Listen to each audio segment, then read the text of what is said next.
अब हम बात करते हैं गोलीय दर्पण द्वारा उत्पन्न आवर्धन।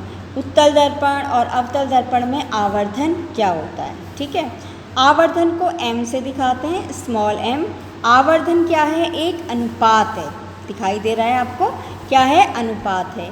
किसका अनुपात, प्रतिबिंब की ऊंचाई और वस्तु की ऊंचाई के बीच का अनुपात। आप साधारण भाषा में ये भी कह सकते हैं कि गोलीय दर्पण द्वारा बने प्रतिबिंब की ऊंचाई और वस्तु की ऊंचाई के अनुपात को दर्पण का आवर्धन कहते हैं। प्रतिबिंब की ऊंचाई h' लेते हैं, वस्तु की ऊंचाई को h लेते हैं, तो सूत्र बन गया m बराबर h'/h। ये क्या है, किसी भी दर्पण का आवर्धन ज्ञात करने का सूत्र।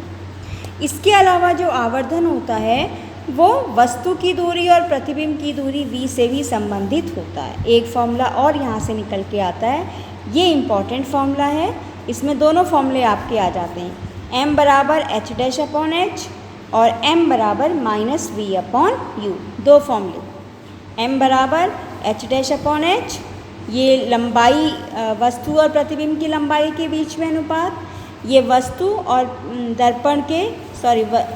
दर्पण और प्रतिबिंब की दूरियों का अनुपात, तो इन दोनों के अनुपात को आवर्धन कहते हैं। इस पर न्यूमेरिकल आते हैं क्वेश्चन।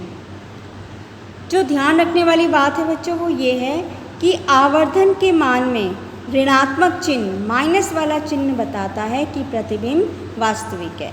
अगर m का मान माइनस में आता है तो आपका प्रतिबिंब वास्तविक होगा, और हमेशा ध्यान रखिए वास्तविक प्रतिबिंब हमेशा उल्टे होते हैं, ठीक है। और आवर्धन के मान में यदि m का मान धनात्मक आता है, प्लस में आता है, तो प्रतिबिंब आभासी होगा, और आभासी प्रतिबिंब हमेशा सीधे होते हैं। ये याद रखना है कि वास्तविक प्रतिबिंब उल्टे होते हैं, आभासी प्रतिबिंब हमेशा सीधे होते हैं। अब बच्चों एक चीज़ और है कि जब हम समतल दर्पण के आगे, समतल दर्पण में कोई वस्तु रखते हैं, या सीधे सीधे हम कहें कि जब हम अपना चेहरा शीशे में देखते हैं, जो दर्पण होता है वो कौन सा दर्पण है, मैं आपको बता चुकी हूँ, वो है आपका समतल दर्पण है, ठीक है। समतल दर्पण में जब हम अपना चेहरा देखते हैं तो क्या हमारा चेहरा उल्टा आता है, सीधा आता है ना। जैसे हम खड़े होते हैं वैसे ही उसमें हमारा प्रतिबिंब भी बनता है।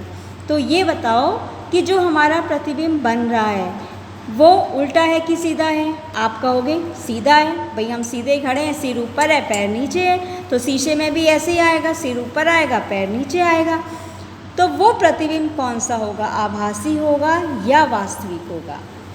भाई सीधा बन रहा है प्रतिबिंब तो समतल दर्पण द्वारा बना प्रतिबिंब आभासी है, ठीक है।